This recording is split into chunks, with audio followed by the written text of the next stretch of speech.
Hey guys, welcome to Rosie's Dessert Spot. Today we'll be making this, I want to call this a carved Oreo cake. If there is a better title, please mention it in the description box below. So I've got a cake board and I've just stuck on my first layer of cake with a little bit of buttercream. I'm going to fill in with more of that buttercream, and I have crushed Oreo cookies that I've mixed through the frosting, just so it matches the theme here. I'll be sure to leave the recipe for this buttercream in the description box and in the eye icon up top for you guys. Once all your cake layers have been stacked, create a very thick coat of frosting on the outside. You can do a crumb coat and then come back with a second layer of frosting, but because the chocolate cake, the crumbs kind of resemble the Oreo crumbs anyway, so I wasn't too fussed whether or not you could see the crumb coat through the final layer, so I just did it all at once to save time. Take a fondant scraper and then smooth it all out till you're happy with the smoothness. Pop it into the freezer for about 20 minutes or so, and then I've taken a super hot knife and I'm running it along that top lip. This just creates really sharp edges on your cakes. You do want to make sure that you re-dip that knife back into the hot water so that it cuts clean every time. You can take a spatula once you finish cutting and just run it along the top edge, making sure that it's all nice and flush. When you're ready, take a knife and then carve down a diagonal. I kept it pretty straight. Usually I go jagged, but I thought this one here would probably look nice straight. Cut out another line, the thickness that you want the carved out section to be, and then just kind of cut in on a diagonal. So you're basically making a geode cake, but rather than filling in with little edible diamonds or crystals, we're filling in with chocolates and popcorn instead, or Oreos in this case, and popcorn.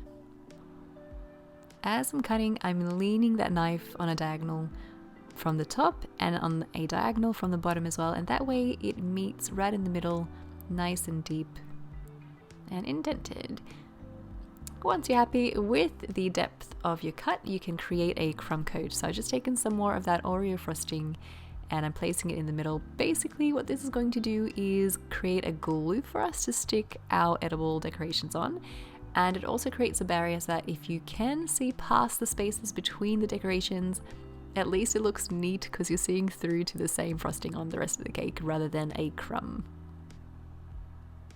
If you're enjoying these tutorials, feel free to subscribe. We do upload a new cake decorating video every week. Once a crumb coat has been added, run the spatula along the edges just to lift and clean up that lip. Same lip that'll raise at the top of the cake as well. You want to bring that back towards the middle to flatten it out. From here we can add our little ganache drip. So this is dark chocolate ganache. I'll have the recipe for this listed in the eye icon up top and in the description box for you guys. I'm running really short drips from the very edge. I'm not even linking them because they're all going to be hidden by our decorations. Basically, I want as much control as possible with the length.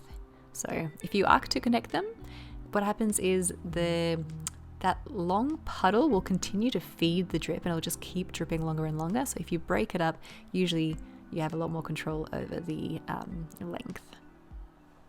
Take your Oreos and your popcorn and press them into that crumb coated space. If you're a bit worried that maybe it won't stick, you can add a bit of buttercream behind our decorations and then press them in.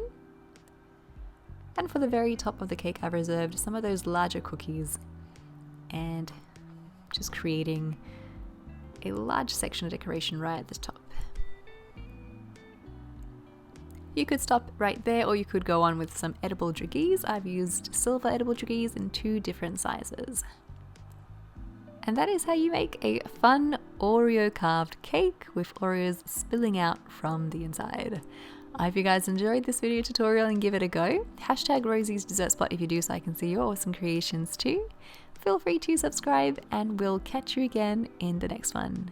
Bye for now.